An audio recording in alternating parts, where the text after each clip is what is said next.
அறிவியலில் நாம் எத்தனை தூரம் முன்னேறினாலும் கூட அந்த அறிவியலிலே ஒரு நிறைவை காணக்கூடிய மக்கள் இருக்கிறார்களா என்றால் இல்லை.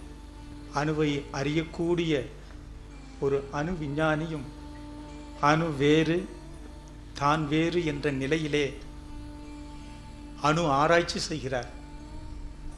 ஆய்வுகளிலே அதனுடைய பலனும் அவருக்கு கிட்டுகிறது.